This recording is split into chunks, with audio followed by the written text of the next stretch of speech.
Bon, et voici la deuxième partie du truc. Je vais aller au menu principal.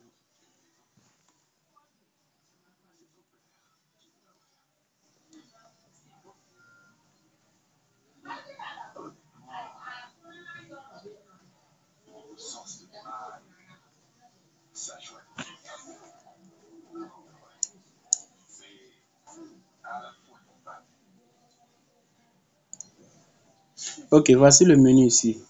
Donc, lorsque vous finissez de réclamer tout ce qu'il faut réclamer là, vous venez ici, vous cliquez sur Start Public Beta. Bon, vous pouvez traduire la page en français. En tout cas, vous cliquez sur le bouton là. Je vais à écrire quoi, démarrer. Ouais, on a 10 heures de temps. Et je dis 10 jours pour le faire, 10 jours, 16 heures de temps. Maintenant, lorsque vous cliquez ça, vous cliquez ça. Bon, normalement, vous devez tomber sur ceci. Lorsque vous cliquez, vous devez tomber sur cette page. Mais, c'est ici que vous allez cliquer. Ensuite, vous cliquez sur Trade. Cliquez en bas là-bas. L'option du côté gauche en bas. Chez moi, ça affiche Trade. Mais alors, cliquez ici. Vous devez d'abord ajouter et déposer votre fonds. Donc, cliquez sur Deposit.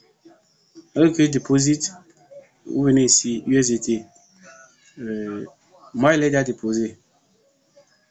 Une fois USDT, vous cliquez ici pour mettre le montant que vous voulez déposer. Vous mettez le montant, par exemple, bon, moi j'avais mis la date avant, j'avais mis 925. Vous cliquez sur le bouton Enable. Lorsque vous cliquez sur le bouton Enable, voici ce que ça a donné. Moi, je n'ai plus de fonds, c'est pas ce que ça répond. Ok, ça donne cette page. Vous cliquez sur masse. Ouais, chez moi, ça affiche 0. Si c'est que vous avez bien réclamé, c'est pas moi d'ajouter pour moi. Si c'est que vous avez bien réclamé, ça va mettre vos fonds ici. Je ne sais pas si vous vous rappelez de la réclamation de l'épargne. Les USDT, chez moi, j'avais 23 USDT. Et j'ai donné pour avoir 925 qui va être utilisé pour faire les tâches. C'est ça, il parle quoi, les 925 là. Chez vous, si c'est 10, vous donnez, vous aurez quoi, 400. On avait fait ça ensemble sur la première partie.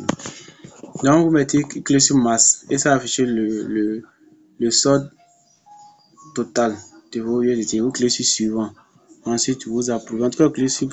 Chaque fois que vous cliquez, ça vient cliquer seulement sur le bouton bleu.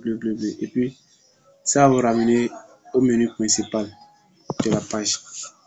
Et ça va vous ramener sur le site. Ça vous ramène sur le site. Une fois que ça revient sur le site, les fonds vont quitter de balance pour les deux parties là. Margin balance et puis free margin. Voilà. Donc, les fonds ont quitté ici pour les deux parties. C'est-à-dire que les fonds ont été déposés. Là, vous pouvez travailler. Maintenant, pour travailler, on est ici. D'abord, il faut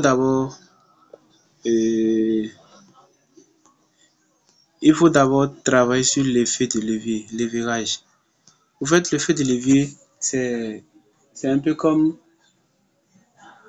une manière de booster vos gains ou vos pertes. Ok? Parce que quand vous trade là, d'abord, il faut retenir que le trading se fait pas. Vous devez d'abord faire des analyses d'abord, avant de faire le trading. Ok? Mais une fois que vous finissez de faire les analyses, si vous voulez faire le trading, vous devez vous baser sur ce qu'on appelle l'effet de levier. L'effet de levier, lorsque vous faites le trading, ok, un exemple, vous faites le trading et que vous voyez que la crypto que vous avez analysée va subir une hausse, vous venez vous trader à la hausse. C'est-à-dire vous anticipez à sa hausse. Maintenant, lorsque vous anticipez à la hausse et que effectivement, quelques temps après, la crypto vraiment pas à la hausse, vous allez commencer par observer des gains. Maintenant, vos gains seront beaucoup plus élevés à celui qui a acheté par exemple la même crypto et gardé dans son portefeuille. Pourquoi? Parce que vous avez utilisé ce qu'on appelle l'effet de levier. Ouais, non. Dans l'effet de levier, vous devez savoir utiliser. Lorsque vous augmentez trop l'effet de levier, si votre analyse est parfaite et que la crypto subit vraiment de hausse, vous aurez vraiment un gain très énorme.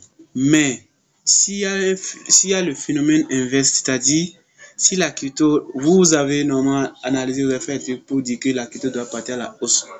Mais si la crypto fait l'inverse, ça vient à la baisse, vraiment vous allez perdre aussi votre capital en fonction aussi de l'effet de levier.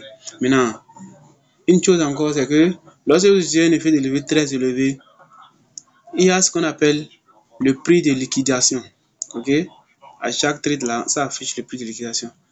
Le prix de liquidation, c'est le prix auquel c'est ce prix. Si votre crypto vient, et si le prix de la crypto vient toucher ce prix, votre trade va prendre fin et vous allez perdre tout votre capital. Je ne sais pas si vous voyez un peu. Maintenant, ce prix est souvent déterminé en fonction de l'effet de levier que vous avez pris. Ouais, non.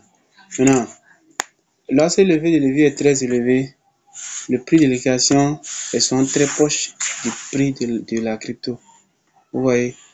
Donc, il faut apprendre l'effet de levier. Maintenant, moi, je vais réduire l'effet de levier, amener ça à 5. Je vais amener ça à 5.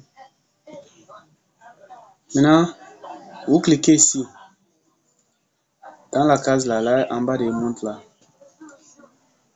Vous cliquez, mais si vous cliquez en fonction d'Ethereum, ok? En fonction d'Ethereum.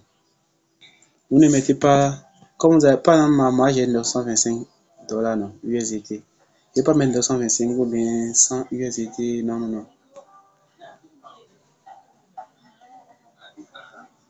Je mets en fonction des trucs d'Ethereum. Par exemple, je mets un Ethereum, ok? Et vous voyez, ça m'a affiché déplacer l'ordre, ok? Je vais essayer de voir.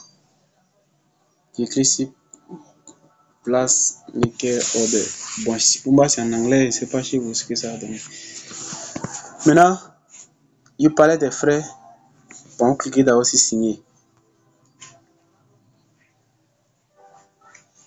Donc, ouais, ça a mis opération sur sec. Maintenant, je vais voir au niveau de mes trucs. Normalement, ça va s'afficher ici. Ouais, non, c'est ça qui s'est affiché là.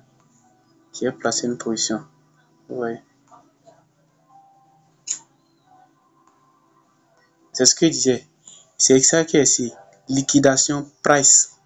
C'est-à-dire prix de liquidation. Vous voyez. Donc, c'est le prix là qui est quoi. Donc, voici le prix actuel de la crypto. Lorsque le prix va venir toucher les 696, je vais perdre ma position. Ouais, je vais perdre ma position. Ouais, c'est un peu ça. C'est un peu ce qu'il faut essayer de retenir sur le prix de liquidation.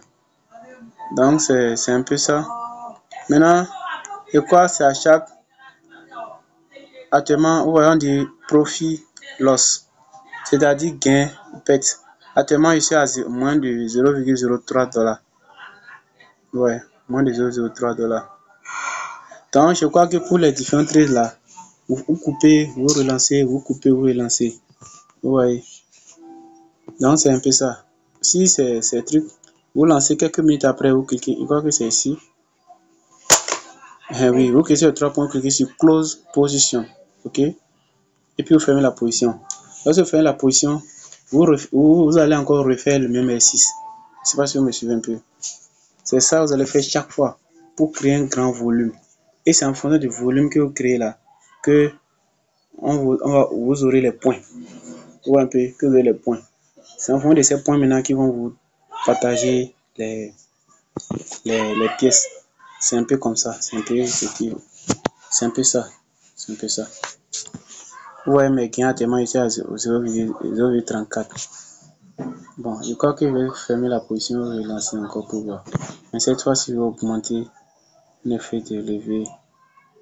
Maintenant, il y a une chose que je voulais aussi vérifier. Je voulais vérifier, par où même vérifier ça, c'est-à-dire, je voulais vérifier